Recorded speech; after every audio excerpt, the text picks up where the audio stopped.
कृष्णपुर नगर नदी र पूर्वमा लालझाडी गाउँपालिका वडा 5 पर्दछ। यसै गरी दक्षिणमा शुक्लफाटा नगरपालिका 12 र उत्तरमा कृष्णपुर नगरपालिका वडा 2 पर्दछ।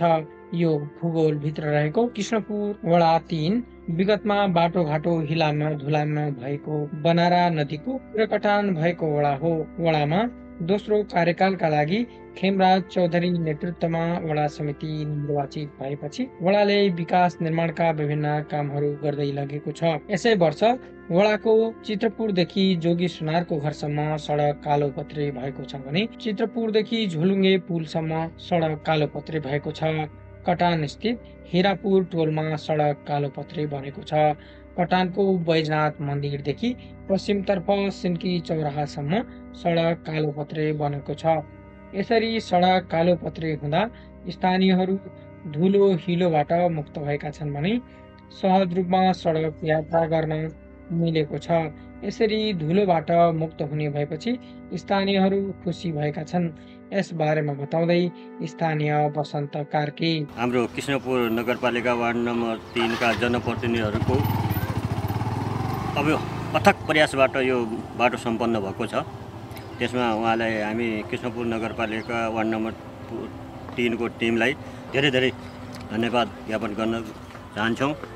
अब विगतमा धेरै अप्ठ्यारो थियो, यहाँ हिलो धुलो एउटा नदी किनारको त्यही पनि हिलो धुलो भएको हुनाले धेरै समस्या थियो। अहिले राम्रो भएको छ, धेरै कृतज्ञता गर्दछौँ यो ठाउँका बासिन्दाहरू हामी। वडाको भिआइपी टोलमा पानी पिच बनेको छ भने नयाँ बाटो समेत पानी पिच बनेको छ। वडाको चित्रपुर स्थित स्थानीयहरूलाई सडक नहुँदा घरसम्म आवत जावत गर्न समेत समस्या रहेको थियो। यस्तो अवस्थामा वडाको अग्रसरतामा नयाँ ट्र्याक खोलेर बाटो विस्तार गरिएको छ।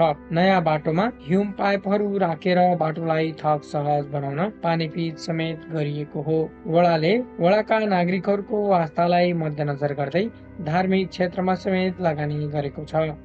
वडाको कटान स्थित बैजनाथ मन्दिरमा विभिन्न निर्माणहरू गरिएको छ। वडामा गरेका विभिन्न निर्माणबारे बताउँदै वडा अध्यक्ष खेमराज चौधरी, विभिन्न क्षेत्रहरूमा काम गरेका छौँ, जस्तै शिक्षा स्वास्थ्यमा पनि काम गरेका छौँ र सँगसँगै अब विभिन्न बाटोहरू पिच गर्ने पानी पिच गर्ने कामहरू भएको छ र साथसाथै अब कृषि क्षेत्रमा पनि विभिन्न हामीले अनुदानहरू जस्तै यो बगर खेती भयो अनि अन्य कृषि सम्बन्धी सामग्रीहरू च्याम्पा ट्र्याक्टर अनि त्यसै गरेर रिफर अनि मोटरहरू थुप्रै हामीले कृषि सम्बन्धी पनि सामग्रीहरू वितरण गरेका छौँ र साथसाथै हामीले यो धार्मिक क्षेत्रहरूमा पनि काम गरेका छौँ। मठ मन्दिरहरूमा मठ मन्दिर निर्माण, मेरो पछाडि यहाँनिर मन्दिर हामी देखिराखेका छौँ, यो बैजनाथ मन्दिर हो। यो चाहिँ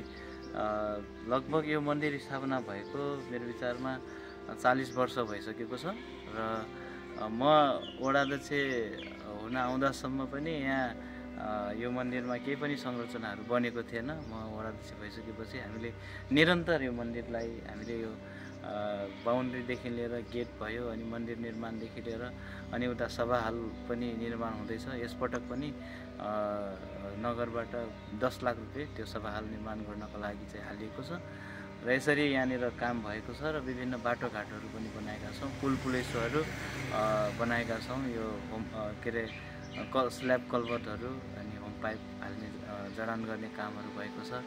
नदी तटबनमा पनि हामीले काम गरेका छौँ अनि युवा विकास सम्बन्धी तालिमहरू सञ्चालन गरेका छौँ र साथसाथै खेलकुदहरू पनि विभिन्न खेलकुदहरू क्रिकेट फुटबल खेलकुदहरू पनि हामीले सञ्चालन गर्दै आएका छौँ र यसरी चाहिँ हाम्रो समग्र सबै क्षेत्रमा चाहिँ हामीले मिलाएर काम गर्दै आएका छौँ र अझै धेरै काम गर्न बाँकी छ। हामी निरन्तर हाम्रो वडाको विकासमा लागि परेका छौँ। हाम्रो जनप्रतिनिधि 5 जनाको टिम छ। हामी सबैजना कटिबद्ध भएर आफ्नो वडा विकासको लागि चाहिँ हामीले लागि परेका छौँ र यसपटक फेरि हाम्रो उता भलमन्सा घर पनि निर्माण हुँदैछ हिरापुर टोलमा र यसरी विभिन्न क्षेत्रमा हामीले काम गर्दै आएका छौँ। वडाको चित्रपुर स्थित स्थानीयहरूको आस्थालाई जोड्दै सिद्धनाथ मन्दिर निर्माण गरिएको छ। पुरानो मन्दिरमा भौतिक संरचना नहुँदा समस्या भएको र यसलाई निर्माण गरिरहेको बारेमा बताउँदै स्थानीय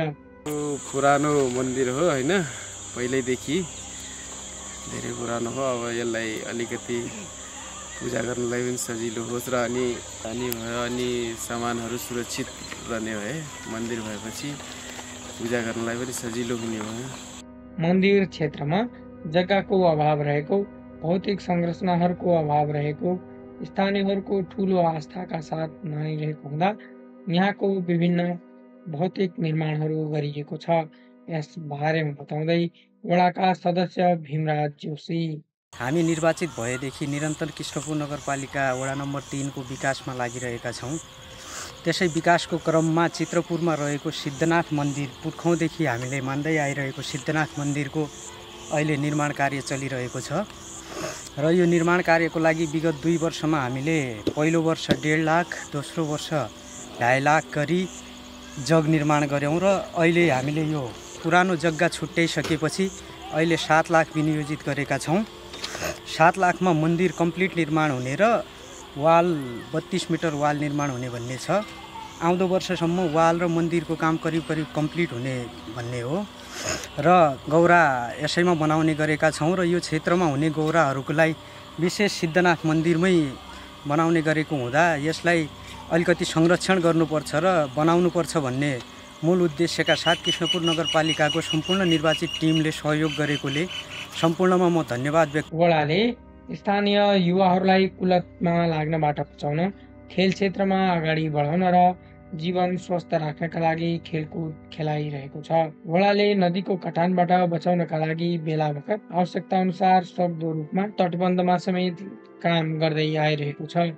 वडामा न्यून बजेट हुने र यो बजेटले तटबन्ध लगायतका ठुला संरचनालाई नभ्याउने हुँदा नगर, प्रदेश, केन्द्र लगायतका ठाउँमा अनुरोध गरेर कार्यक्रम मागेर कामहरू अगाडि बढाउँदै आइरहेको छ।